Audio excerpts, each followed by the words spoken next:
Esta última citação, porém, constitui um lembrete de grande importância que pode muito facilmente ser desprezado. Não há dúvida alguma de que, na época da publicação dos estudos, Freud considerava o termo catexia como puramente fisiológico.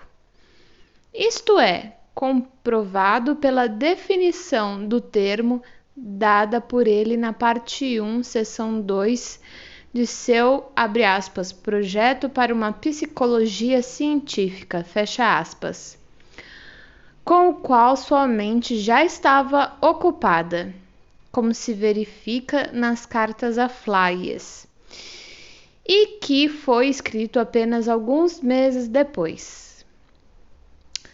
Ali, após fornecer uma explicação sobre uma entidade neurológica recém-descoberta, o neurônio prossegue ele, abre aspas, se combinarmos essa descrição dos neurônios com uma abordagem nos moldes da teoria da quantidade, chegaremos à ideia de um neurônio catexado, cheio de certa quantidade, embora em outras ocasiões possa estar vazio.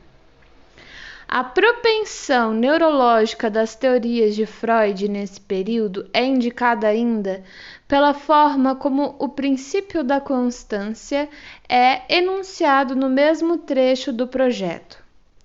Recebe a designação de, abre aspas, o princípio da inércia neuronal, fecha aspas, e é definido como indicativo de, abre aspas, que os neurônios tendem a desembaraçar-se da quantidade, fecha aspas.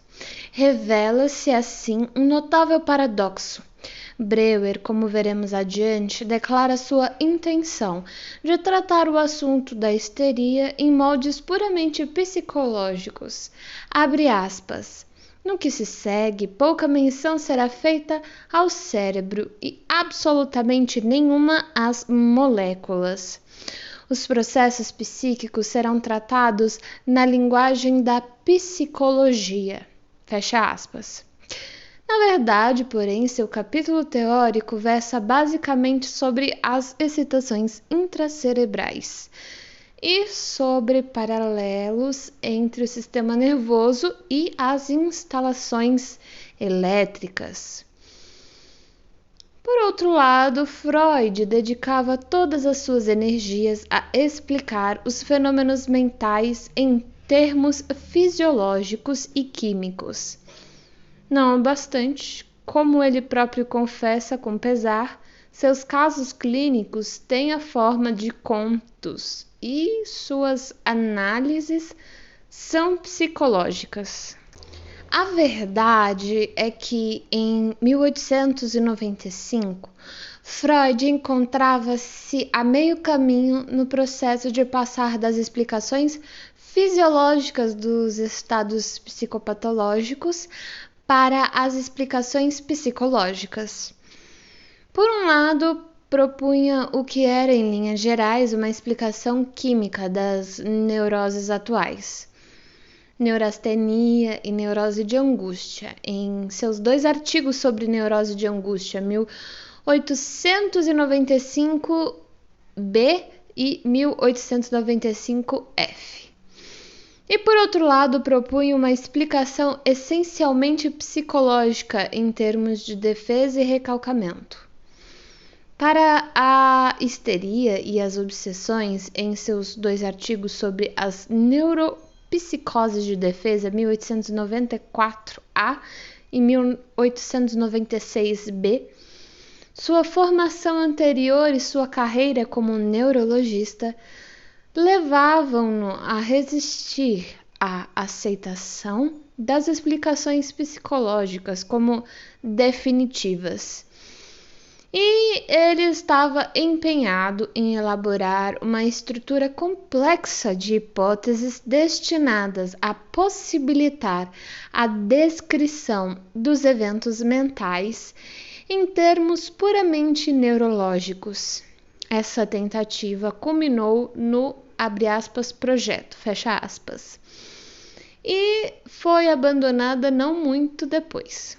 Até o fim da vida, porém, Freud continuou adepto da etiologia química das neuroses atuais e acredita que se acabaria encontrando uma base física para todos os fenômenos mentais entre mentes. Ele chegou pouco a pouco ao ponto de vista expresso por Breuer de que os processos psíquicos só podem ser tratados na linguagem da psicologia. Foi em 1905, em seu livro sobre o xiste, capítulo 5, que ele, pela primeira vez, repudiou de forma explícita qualquer intenção de empregar o termo catexia em algum sentido que não fosse o psicológico, e abandonou todas as tentativas de relacionar os tratos nervosos ou os neurônios com as vias de associação mental. E quais eram, porém, as divergências científicas essenciais entre Breuer e Freud? Em seu estudo autobiográfico 1925, Freud afirma que a primeira delas relacionava-se com a etiologia da histeria e poderia ser descrita como, abre aspas, os estados hipnoides versus as neuroses de defesa, fecha aspas. Mas uma vez, no entanto, aqui mesmo neste volume, o problema é menos nítido.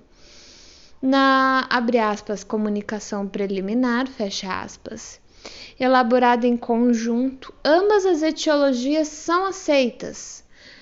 Breuer, em seu capítulo teórico, evidentemente dá maior ênfase aos estados hipnoides, mas também acentua a importância da defesa, embora de modo pouco entusiástico.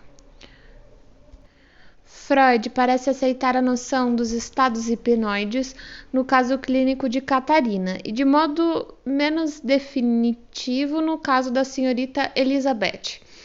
E só no capítulo final que seu ceticismo começa a tornar-se evidente. Num artigo sobre a etiologia da histeria, publicado no ano seguinte, 1896, esse ceticismo é expresso de forma ainda mais franca e numa nota de rodapé ao caso de Dora, 1905. Freud declara que a expressão estados hipnoides é desnecessária e confusa e que a hipótese decorreu inteiramente da iniciativa de Breuer. Edição Estandarte Brasileira, primeira edição, volume 7, página 25. Mas a principal diferença de opinião entre os dois autores, na qual Freud posteriormente insistiu, dizia respeito ao papel desempenhado pelos impulsos sexuais na causação da histeria. Também aqui, contudo, verificaremos que a divergência expressa aparece de uma forma menos clara do que seria de se esperar. A crença de Freud na origem sexual da histeria pode ser inferida com bastante clareza a partir da discussão em seu capítulo sobre a psicoterapia. Mas em nenhum ponto ele chega a afirmar, como faria mais tarde, que uma etiologia sexual se mostra invariavelmente presente nos casos da histeria. Por outro lado, Breuer fala em vários pontos e, usando os termos mais incisivos sobre a importância do papel desempenhado pela sexualidade nas neuroses, e o faz em especial no longo trecho em, aí tem entre colchetes 1 e SEGS. Diz ele, por exemplo, abre parênteses, como já se observou, fecha parênteses, que, abre aspas, a pulsão sexual é sem dúvida a fonte mais poderosa dos aumentos persistentes de excitação e, consequentemente, das neuroses. fecha aspas, abre aspas novamente. A grande maioria das neuroses graves nas mulheres tem sua origem no leito conjugal, fecha aspas. Parece que, para encontrarmos uma explicação satisfatória para a dissolução dessa parceria científica, deveríamos olhar o que está atrás das palavras impressas. A carta de Freud a Flies mostra Breuer como um homem cheio de dúvidas e reservas, sempre inseguro em suas conclusões. Há um exemplo extremo disso numa carta de 8 de novembro de 1895, cerca de 6 meses após a publicação dos estudos. Abre aspas. Não faz muito tempo, no Colégio de Medicina, Breuer fez um longo discurso falando de mim, no qual anunciou sua conversão à crença na etiologia sexual das neuroses. Quando o chamei de lado para agradecer-lhe, ele estragou meu prazer, dizendo: ainda assim, não creio nisso. Você consegue entender isso? Eu não. Fecha aspas. Algo dessa natureza pode ser lido nas entrelinhas das contribuições de Breuer aos estudos, onde temos o quadro de um homem meio temeroso de suas próprias descobertas notáveis. Era inevitável que ele ficasse ainda mais desconcertado pelo pressentimento das descobertas ainda mais inquietantes que estavam por vir.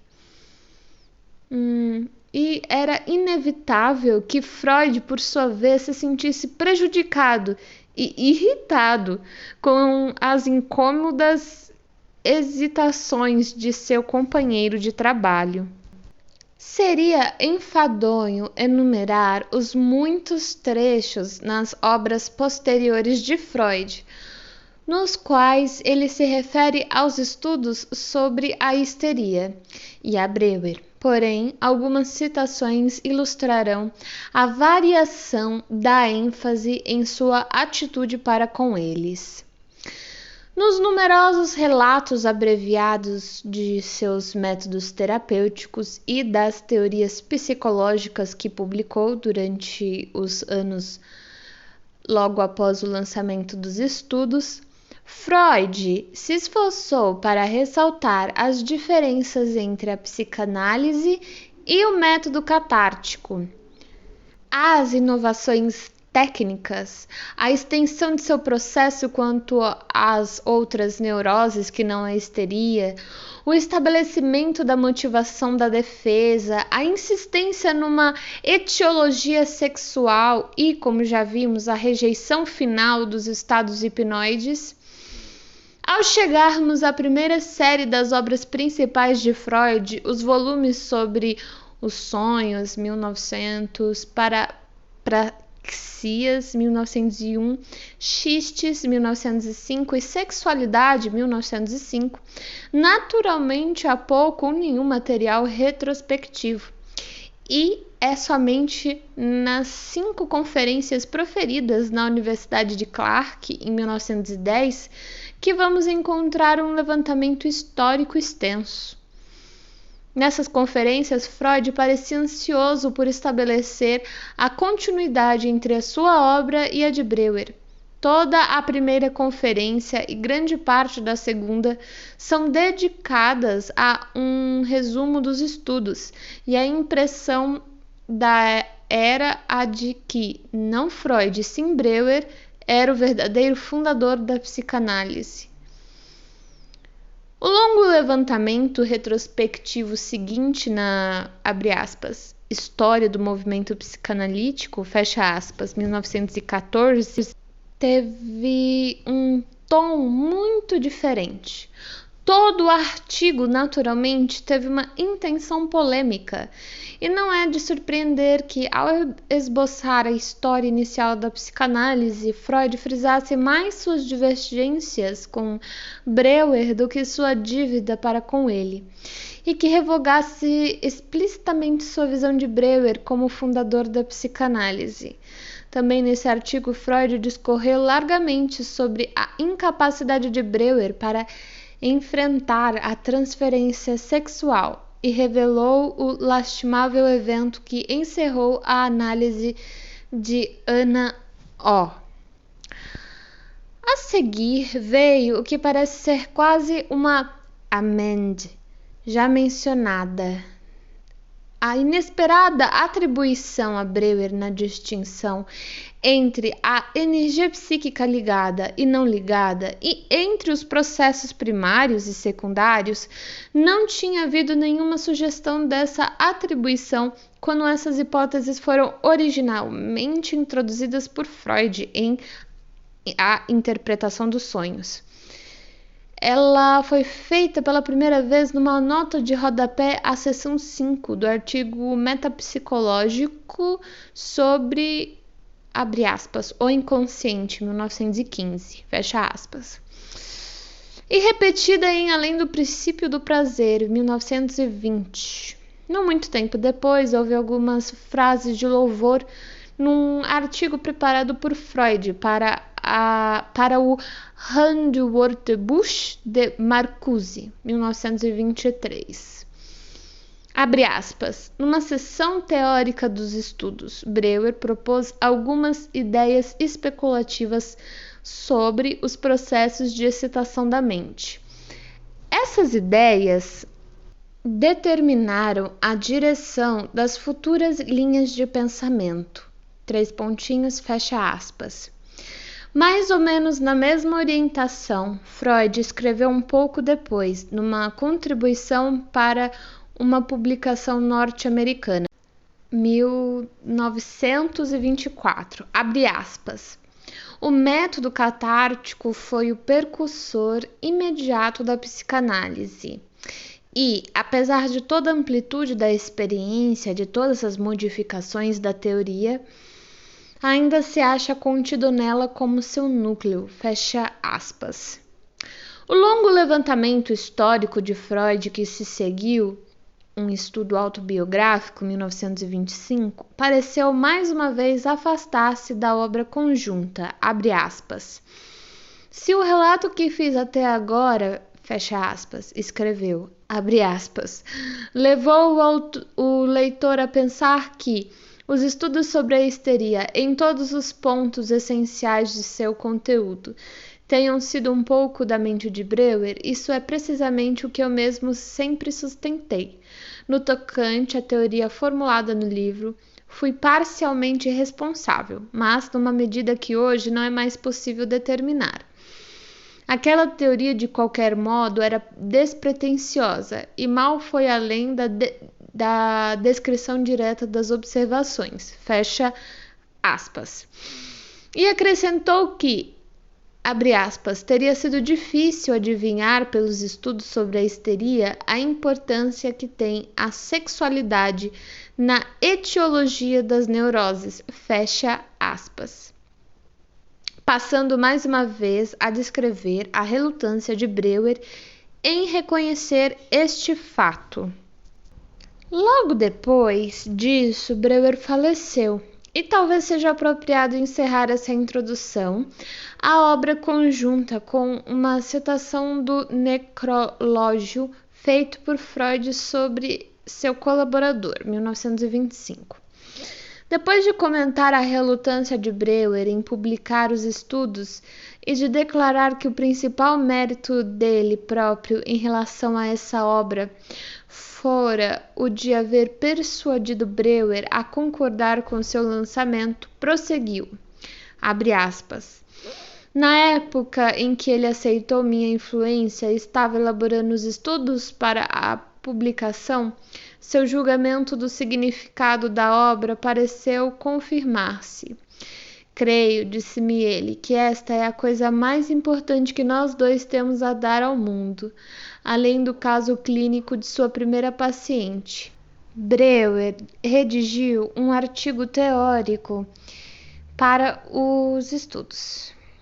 Esse texto está muito longe de ser desatualizado, pelo contrário, oculta pensamentos e sugestões que não foram suficientemente levados em conta. Qualquer um que se aprofunde nesse ensaio especulativo formará uma verdadeira impressão da estrutura mental desses homens cujos interesses científicos, infelizmente, só foram orientados na direção de nossa patologia por um curto episódio de sua longa vida. Prefácio à primeira edição. Em 1893, publicamos a Comunicação Preliminar, sobre um novo método de examinar e tratar os fenômenos histéricos. A ela acrescentamos de forma tão concisa quanto possível as conclusões teóricas a que havíamos chegado. Estamos aqui reimprimindo essa comunicação preliminar para servir como uma tese que temos por finalidade ilustrar e provar. Anexamos a ela uma série de casos clínicos cuja seleção, infelizmente, não pode ser determinada em bases puramente científicas. Nossa experiência provém da clínica particular, numa classe social culta e letrada, e o assunto com que lidamos muitas vezes aborda a vida e a história mais íntima de nossos pacientes. Constituiria grave quebra de confiança publicar material dessa espécie, com o risco de que os pacientes sejam identificados e seus conhecidos ficarem a par de fatos confiados apenas ao médico. Foi-nos, portanto, impossível fazer uso de algumas das nossas observações mais instrutivas e convincentes. Isso naturalmente se aplica de forma especial a todos os casos em que as relações sexuais e maritais desempenham um importante papel etiológico. Assim ocorre que só conseguimos apresentar provas muito incompletas em favor de nosso ponto de vista, de que a sexualidade parece desempenhar um papel fundamental na patogênese da histeria, como fonte de traumas psíquicos e como motivação para a defesa, isto é, para que as ideias sejam recalcadas da consciência. Foram precisamente as observações de natureza marcadamente sexual que nos vimos obrigados a não publicar. Os casos clínicos são seguidos de diversas considerações teóricas e, num capítulo final sobre a terapia, propõe-se a técnica do método catártico, tal como se desenvolveu nas mãos do neurologista. Se em algumas ocasiões se expressa opiniões divergentes e até mesmo contraditórias, isso não deve ser considerado como prova de qualquer vacilação em nossos pontos de vista. Decorre das divergências naturais e justificáveis entre as opiniões dos dois observadores que estão de acordo com os fatos e a leitura básica dos mesmos, mas que nem sempre concordam invariavelmente em suas interpretações e conjecturas. J. Breuer, S. Freud, abril de 1895. Prefácio à segunda edição. O interesse que em grau sempre crescente vem se voltando para a psicanálise parece agora estar se estendendo a estes estudos sobre a histeria. O editor deseja publicar nova edição do livro, que no momento se acha esgotado. Aparece ele agora numa reimpressão sem quaisquer alterações, embora as opiniões e os métodos apresentados na primeira edição tenham desde então passado por desenvolvimentos de longo alcance e profundidade. No que me diz respeito, pessoalmente, desde aquela época, não lidei ativamente com o assunto, não tive nenhuma participação em seu importante desenvolvimento, e nada poderia acrescentar de novo ao que foi escrito em 1895. Assim, nada pude fazer, além de expressar o desejo de que minhas duas contribuições ao volume fossem reimpressas sem alteração. Breuer. Também quanto à minha participação no livro, a única decisão possível é que o texto da primeira edição seja reimpresso sem alteração. Os desenvolvimentos e mudanças ocorridos em meus pontos de vista no decorrer de 13 anos de trabalho foram extensos demais para que seja possível vinculá-los à minha anterior exposição sem destruir inteiramente seu caráter essencial. Tampouco tenho qualquer motivo para desejar eliminar essa prova de meus conceitos iniciais. Ainda hoje não os considero como erros, mas como valiosas primeiras aproximações de um conhecimento que só poderia ser plenamente adquirido após longos e continuados esforços. O leitor atento será capaz de descobrir neste livro os germes de tudo aquilo que desde então foi acrescentado à teoria da catarse. Por exemplo, o papel desempenhado pelos fatores psicossexuais e pelo infantilismo, e a importância dos sonhos e do simbolismo inconsciente. E não posso dar melhor conselho a qualquer interessado no desenvolvimento da catarse até chegar à psicanálise do que começar pelos estudos sobre a histeria e desse modo seguir o caminho que eu próprio trilhei. Freud, Viena, julho de 1908.